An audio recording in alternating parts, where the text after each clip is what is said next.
Steering gear, reliable steering gear, is 100% necessary for anybody intending to cross oceans, even more so for the solo sailor.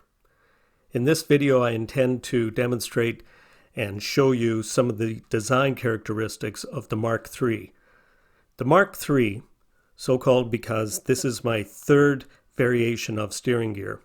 My first steering gear, which I built almost 30 years ago, I used on my first home-built boat, which I sailed from the Pacific Northwest of Canada across the Pacific all the way to Australia. And that was nothing more than sheet-to-tiller steering, and it worked perfectly well. The second variation was my first mechanical Vane gear, and it's the very same concept as this. It was a trim tab attached to the trailing edge of the rudder and a wind vane on top of the push pit with control lines, but in that case it was a control bar attached to the trim tab. The Mark III, the gear I designed for Wave Rover, has proven itself to be 100% reliable, crossing from Cape Breton on the east coast of Canada all the way across the North Atlantic to the Azores, and from the Azores to the Canaries. It is operated in a variety of conditions, heavy weather and light weather, and on all points of sail, from running to beating. I have every confidence that this gear will take Wave Rover on our 2-year circumnavigation without any difficulty whatsoever. There are 3 separate components that comprise the Mark III steering gear. The first, the trim tab. The second, the vane. And the third, the control lines. So let's look at them in that order, starting with the first, the trim tab. So what is the purpose of the trim tab?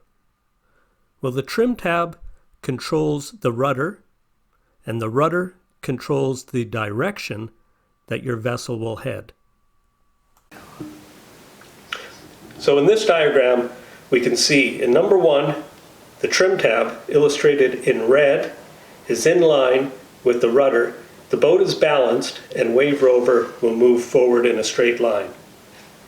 In number 2, the trim tab has swung in this direction, causing the rudder to swing in the exact opposite direction, causing Wave Rover to maneuver now to starboard. And in number 3, it's the exact opposite.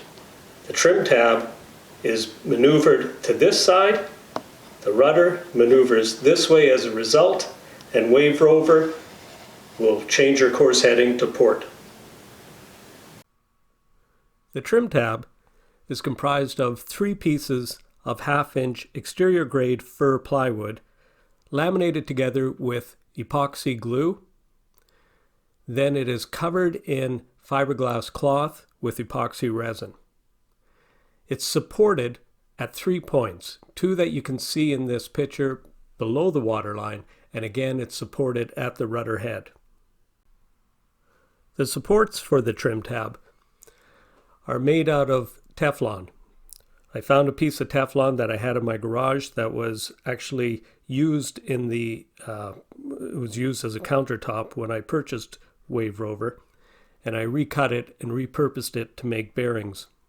The bearings are then sandwiched between 2 pieces of mild steel, which is very easy to drill, and you coat it in epoxy and you paint it, and it should be rust-free below the waterline. And of course, I had to build up the rudder itself to the correct thickness, and I'll show that in a later picture.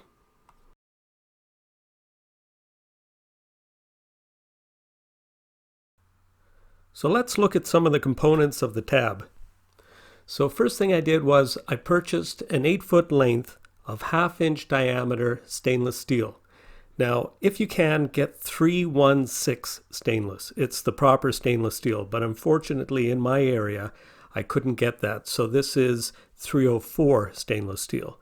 It will last a very long time before this becomes critical, and the scantlings, the 1/2-inch diameter, is plenty strong to that I shouldn't have to worry about corrosion.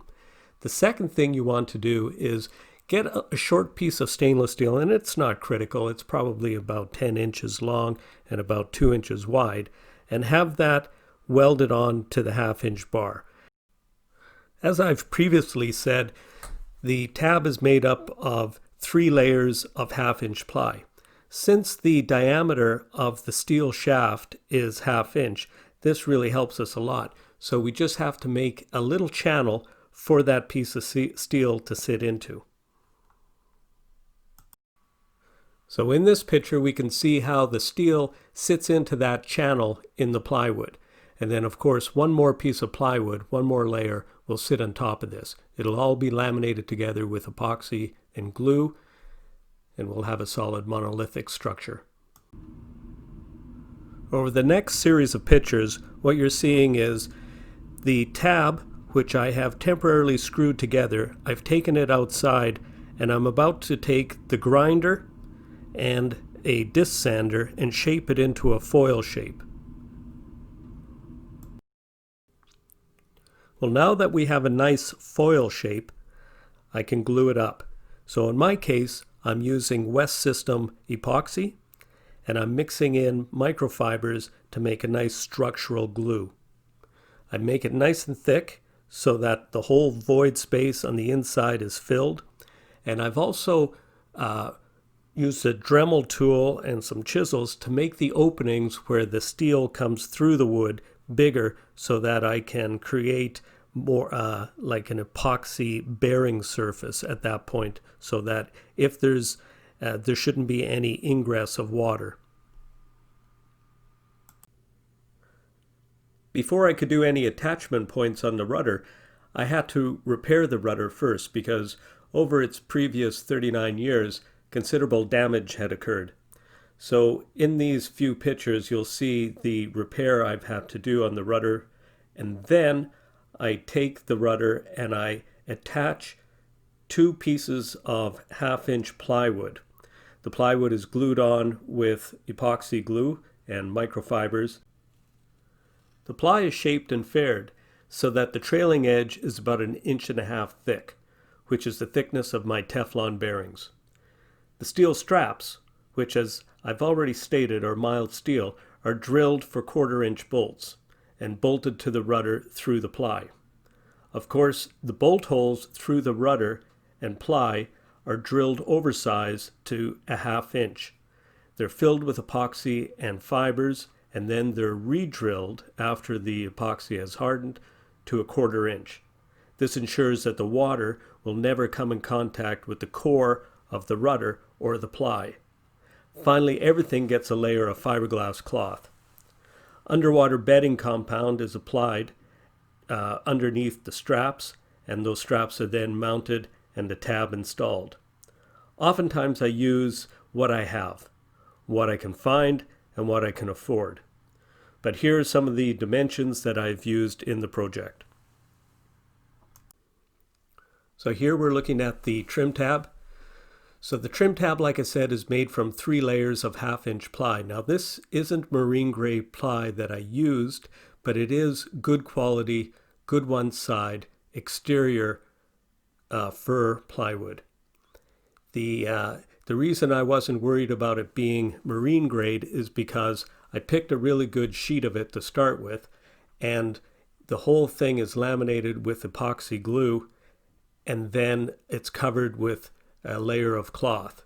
When they construct exterior plywood, they use waterproof glues to start with. So now a couple of the other dimensions are the shaft of stainless steel that goes through the center. The center of that shaft to the leading edge of the foil shape is 1.5 inches. And the leading edge of the foil to the trailing edge of the foil shape, which is another way of describing the trim tab, is 6 3/8 of an inch. The total length is 34 inches. And the shaft that I purchased to make it work for me was 8 feet long. In this diagram, we're looking at what's known as a plan view. So that's as though you were looking straight down on the rudder, and in this case it's as though the rudder was sliced and you're looking at a portion just at where the bearing is located. So the rudder is indicated just in white. It has two mild steel straps attached to the sides.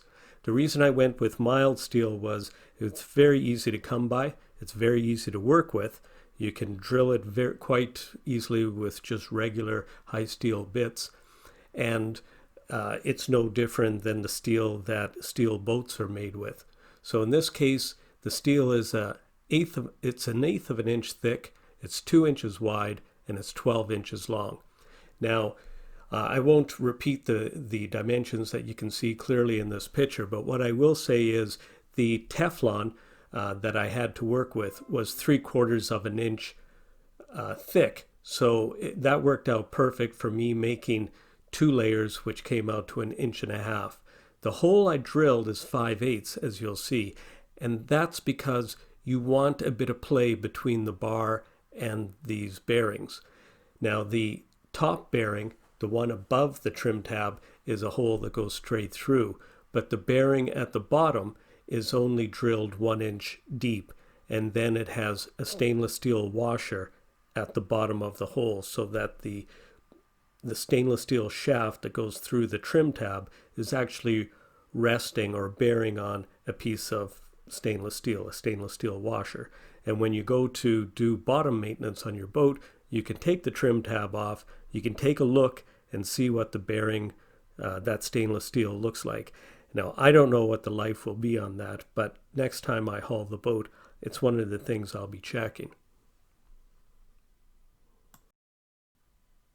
Well, I hope everybody found this informative, and I'd also like to say that the skills required to complete this project are just basic hand skills. Next week, I'll be doing a video on the Vane gear.